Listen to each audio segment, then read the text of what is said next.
Test check, test check. Okay, third take on Robert Mast. Okay, so Rob, we've been talking for probably 20 minutes already. Yes. Uh, is I've got another question. Your name is Robert Mast. Yes. I've not heard the name Mast used in Australia other than when I knew you. Is there a story behind your surname? Yes. When the missionaries first come to the island, to Badu Island, um, they met my great grandfather, and he was tall and skinny, so they called him Mast, and that's basically how I got my surname, like the boat mast. Okay, okay. Well, that's fascinating heritage. Before then, they used to use the totems, totems to find out which family they come from. Okay, so pre-contact, your surname would be your totem name. Yes. So you would otherwise have been known in a different generation as Robert Tukmul. Basically, yeah.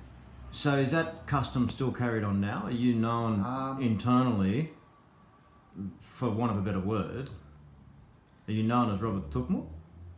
No, but yes, then again, yes, they know which tribe you come from because of your grandparents and all that. So they put it towards that, as they know exactly which totem you come from.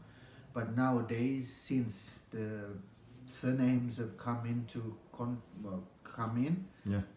there's a lot of confusion amongst the young people, and it's starting to cause a bit of right. So you've got boyfriends and girlfriends who shouldn't otherwise necessarily be holding hands. Because before, our women didn't come from the same island. Right. So you'd always marry off island. You'd have to go to furthest islands. Right. Either to New Guinea or even to mainland Australia. The women tell you the fact, but before, all the female babies that were born on the island were actually buried alive or get their head chopped off. Right. Okay. So to prevent genetic faults. Yes. Exactly. Okay. So let's just pursue that a little bit before we wrap it up. When you say that the women would come from another island, right?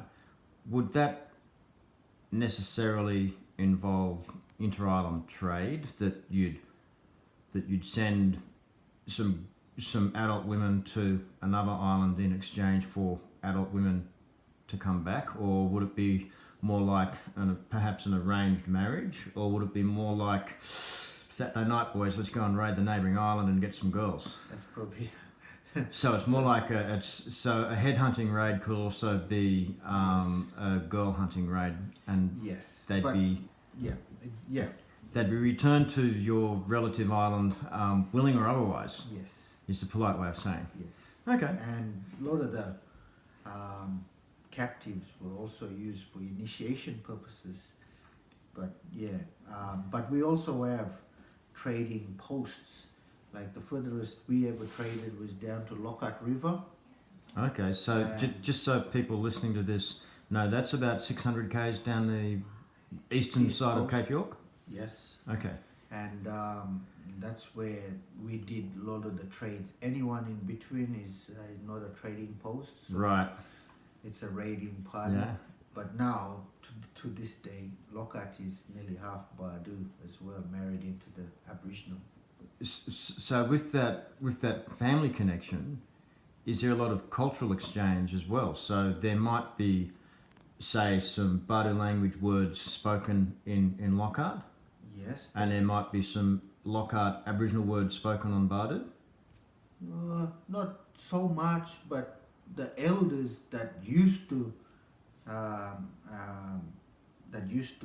do the buttering, they do speak island language fluently.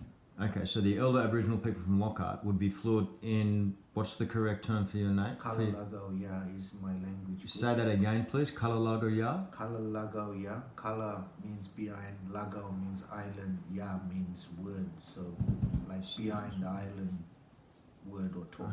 Okay, so that language as opposed to a dialect, that language was spoken reasonably fluent in your furthest trading post. Yes. Wow, fascinating. And how long ago was this? There'll be early 19th century. Okay, so 1820s, 1830s, Yes. that sort of time. Wow. Anything else in particular that you'd like to share with us today, Robert? Yeah, well, like you said before, if there was any trading that was going on and all this, we did traded ochre from the Aboriginals. Right. Certain types of ochre, very hard to get, because we didn't have so much ochre on the islands ourselves, and the Lockhart mob, they really wanted the island drums because they used that as their sacred objects. Wow. And we used the woomera of theirs, which we call in our language as well as Kuba. We use the woomera as well.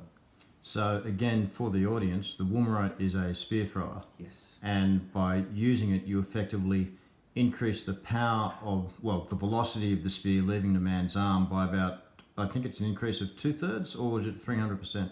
2/3, isn't it? Yeah. But it adds a lot of power. Yeah. Okay, well that's interesting. So you have use for ochre in your cultural heritage, and Yes. so for stuff like law, weddings, funerals, births, that sort of stuff, adult initiation, so teenagers becoming adults, there's ceremony to go through, and that involves ochre as well. We also do rock paintings.